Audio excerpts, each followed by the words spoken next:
Nah Bapak Ibu sekalian, kalau kita kembalikan ke waktu subuh tadi, dan kita diminta mengerjakan semua kegiatan kita menjadi amal soleh, ternyata ada waktu-waktu tertentu yang saat kita beramal soleh itu langsung disaksikan live.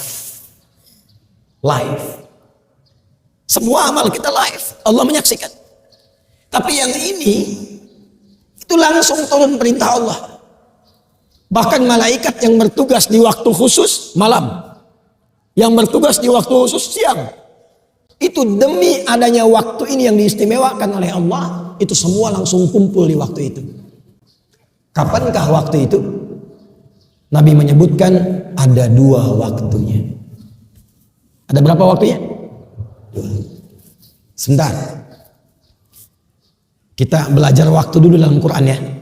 Belajar waktu dulu. Mau pilih mana? Pilih yang singkat, cepat. Pilih yang agak detail. Pilih yang detail. Yang singkat, agak detail atau detail? Nah, kita mulai dari awal dulu ya. Yang singkat bagi 2, siang dan malam. Karena itu sering di Quran disebutkan siang dan malam. Quran surah ke-2 dulu Al-Baqarah di ayat 164. Paling kanan sebelah atas di mushaf. Itu pertama kali disebutkan pergantian siang dan malam di Quran. Inna fi khalqis samawati wal ardi wa ikhtilafil laili wal nahar wal fulki allati tajri fil bahri bima yanfa'un nas, dan seterusnya ayat. Al-lail wan nahar. Jadi kalau kita ingin beraktivitas dan ingin memanage waktu, bagi 2 dulu secara umum. Apa yang dikerjakan di siang, apa yang dikerjakan di malam. Nah, batas siang, batasnya itu dari subuh ke maghrib. Saya ulang ya. Dari mulai subuh ke maghrib. Jadi dibuka di subuh, berjalan di siang, masuk ke maghrib. Itu batasnya. Jelas? Baik. Jadi kalau subuh kita buat pembuka, mulainya masuk ke waktu siang dari duha ke zuhur sampai dengan ke maghrib. Antara zuhur dengan maghrib yang tengah-tengah apa? Saya ulang. Antara zuhur dengan maghrib yang tengah-tengah apa? Asar. Itu yang dimaksud Nabi dengan waktu pertengahan di siang hari. Jelas? Ada waktu pertengahan di siang hari. Antara siang menuju ke maghrib, tengah-tengahnya asar. Itu yang dimaksud di Al-Bukhari, nomor hadis 555, di hadis Muslim nomor hadis 632. Yata'aqabuna fikum malaikatun bil laili wa malaikatun bin nahari yajtami'una fi salatil asri. Karena itu tafsir ulama pada surah Al-Baqarah ayat 238 tentang salatul wusta, salat pertengahan, itu salat asar. Tafsir pertamanya. Yang kedua adalah waktu malam nanti. Malam ke siang diambil tengahnya. Pembukanya apa? Dari mulai Isya. Karena maghrib itu pembatas. Kemudian mulai ke Isya. Sampai nanti muncul siang kembali. Siangnya masuk ke zuhur. Antara Isya ke zuhur, tengah-tengahnya ada apa? Antara Isya ke zuhur, tengah-tengahnya ada apa? Subuh.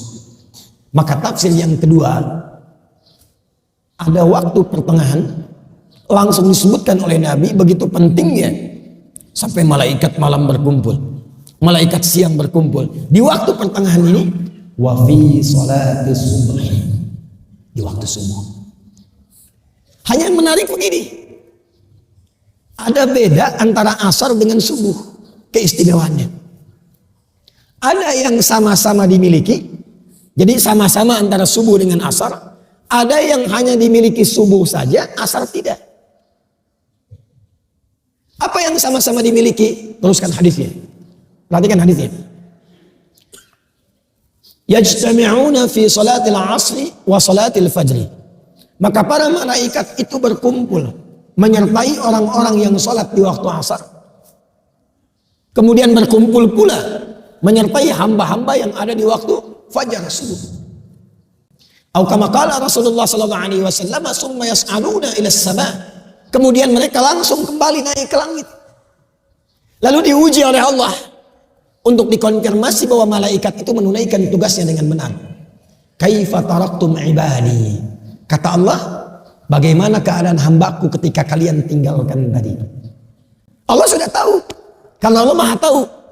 Hanya ingin menunjukkan kepada kita bahwa malaikat tidak pernah menyembunyikan apapun. La ya'sunallaha ma amarahum wa yaf'aluna ma yu'marun. Sekaligus mengonfirmasi apa yang Allah perintahkan ke malaikat keluar sama di lisan para malaikat. Apa kata para malaikat? Ya Rabbi, atau bima ma'na kama qala Rasulullah sallallahu alaihi wasallam. Taraknahum wa hum yusallun. Kami tinggalkan hamba-hambamu itu. Kami sertai, kami tinggalkan. Tadi mereka telah menunaikan sholat. Dan ketika malaikat melaporkan itu secara live, waktu asar dan waktu subuh, hamba yang disertai itu sedang sholat, maka Allah kemudian, perhatikan ini yang paling penting, menegaskan pemberian rahmat dan ampunannya kepada hamba yang tengah menunaikan sholat yang dilaporkan oleh malaikat itu. Karena itu sholat subuh itu penting. Sholat asar itu penting. Karena itu termasuk waktu yang paling gratis ketika digunakan yang bisa mendatangkan rahmat Allah Subhanahu wa ta'ala. Dan pada saat itulah malaikat mengaminkan apa yang dimintakan oleh hamba-hamba itu. Langsung mengaminkan. Sedangkan hadis lain mengatakan, "Faman wafaqa ta'minuhu ta'minal malaikati, ghufira lahu ma taqaddama min dzambi." Yang aminnya bersamaan dengan malaikat, minta diaminkan. Atau dalam sholat kita amin, malaikat amin. Langsung dapat bonus. Bukan hanya dikabulkan doanya, tapi langsung mendapatkan ampunan Allah Subhanahu wa ta'ala. Jadi keutamaan waktu subuh itu yang pertama, mempercepat datangnya ampunan Allah Subhanahu wa ta'ala. Maaf, pilih mana? Dapat harta 100 miliar atau dapat ampunan Allah? Tak ada yang ketiga, cuma dua saja ini. Dapat harta 100 miliar atau dapat ampunan Allah? Pilih mana? Oh, masa suaranya lemah sekali. Ampunan Allah. Oh, ini tidak pede, ini ada sesuatu itu. Ingin ampunan Allah tapi sekarang kok mohon maaf tuh. Ada yang meninggalkan Jumat karena ngejar proyek. Ada yang bahkan bekerja yang pekerjaannya bersamaan dengan waktu sholat. Padahal dia tahu dalam sholat bisa mendatangkan rezeki. Subuh itu spesial. Spesial. Karena itulah langsung disebutkan dalam Al-Quran, Allah menegaskan tentang keutamaan ini. Quran surah 17 ayat 78. Aqimis salata liduluki syamsi ila ghasaqil laili. Tunaikan salat dengan benar dari mulai tergelincir matahari. Zuhur dulu disebutkannya sampai ke malam tiba, sampai ke isya. Zuhur, asar, maghrib, isya. Ini standar. Tapi subuh diakhirkan. Subuh urutannya diakhirkan. Wa qur'anal fajr.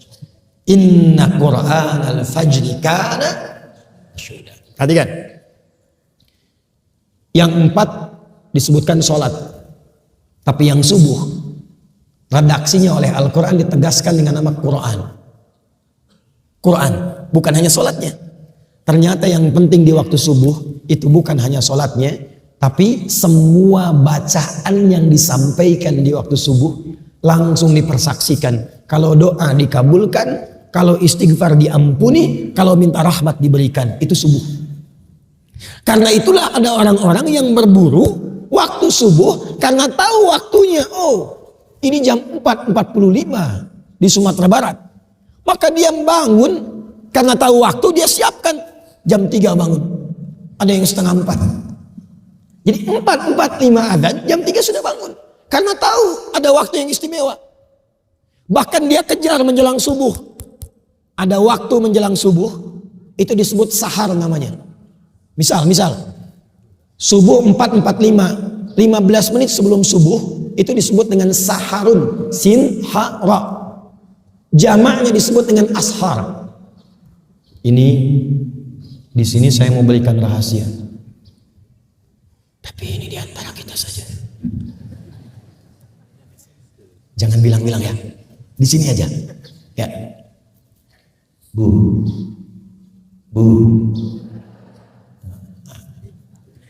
Kalau kemarin di Tanah Datar saya bilang, Bu, yo, gitu. Sini ya, Bu. Nah, gitu. Nampaklah minangnya. Waktu sahar, waktu ashar, itu diistimewakan oleh Quran dengan satu amalan yang bila itu dikerjakan bahkan disifati oleh Quran sebagai penghuni taman surga yang sedang beraktivitas di bumi. Jadi ada calon penghuni taman surga, Jannatun Uyun, sedang beraktivitas di bumi. Dia tinggal nunggu meninggalnya aja untuk pulang. Salah satu aktivitasnya apa? Dia sering beristighfar di waktu sahar. Itu ada di Quran surah 51 Adz-Dzariyat di ayat ke-18. Wabil ashari hum yastaghfirun. Dan mendekat ke waktu subuh, mereka ingin duluan mengejar rahmat Allah berupa ampunan Allah Subhanahu wa taala. Karena hadisnya qudsi. Hadis qudsi. Yanzilu Rabbuna tabaraka wa ta'ala fi thuluthil akhir minal lail. Fayaqulu ya ibadi. Itu setiap datang waktu sahar, Allah menyampaikan, hei hamba-hambaku, siapa yang minta, aku berikan. Siapa yang berdoa, aku kabulkan. Dan siapa yang memohon ampunan kepadaku, famanistaghfara liya ghafartu lah, aku ampuni sekarang dosa-dosanya. Apa rahasia yang ingin saya bagi? Begini, Bu, Ibu kalau saya beri pilihan, Ibu pilih mana? 1 miliar atau kalimat istighfar? Betul. Awas nanti dimarahi bapak pulang dari sini. Kenapa kau ambil 1 miliar? Kalau ada pilihan, termasuk dunia dan seisinya, pilih istighfar. Pilih istighfar. Karena kemuliaannya 2. 1, istighfar itu memberikan jaminan langsung dari Allah kepada kita untuk menjadikan semua yang Allah titipkan kepada kita semua berkah dan bernilai baik. Yang kedua, istighfar itu cara paling cepat untuk mengabulkan doa. Semakin tinggi orang istighfar, terbiasa dengan istighfar, naik kendaraan, di kendaraan dia istighfar, latihan terus, dan terbiasa dengan itu. Itu ya Allah mustajab doanya. Kadang-kadang belum minta sudah diberi. Cepat sekali. Makanya istighfar itu mahal sekali. Dan para ulama sudah tahu ini. Makanya mereka sering diantara wiridnya itu istighfar. Dan zikir kita pertama ba'da sholat itu, Assalamualaikum warahmatullah, Assalamualaikum warahmatullah. Bukankah istighfar? Astagfirullah, astagfirullah, astagfirullah. Allahumma antas salam minka salam tabarak ya dzal jalali wal ikram. Istighfar. Karena menghadirkan berkah, menggugurkan dosa, mempercepat jawaban doa. Itu istighfar. Karena itulah orang-orang mengejar waktu subuh itu mempersiapkan sebelum subuh dengan istighfar. Itulah kemuliaan subuh. Jadi kemuliaan subuh itu selain mempercepat terkabulnya doa, kalau ingin cepat doanya dikabul, bangun sebelum subuh. Isi dengan istighfar. Itu rahasianya. Makanya 2 rakaat sebelum subuhnya pun sunnahnya itu lebih baik daripada dunia dan seisinya. Rakaatul fajri khairum minad dunya wa ma fiha. Sebab untuk apa dapat dunia dan seisinya kalau tidak mendapatkan ampunan Allah Subhanahu wa taala? Untuk apa?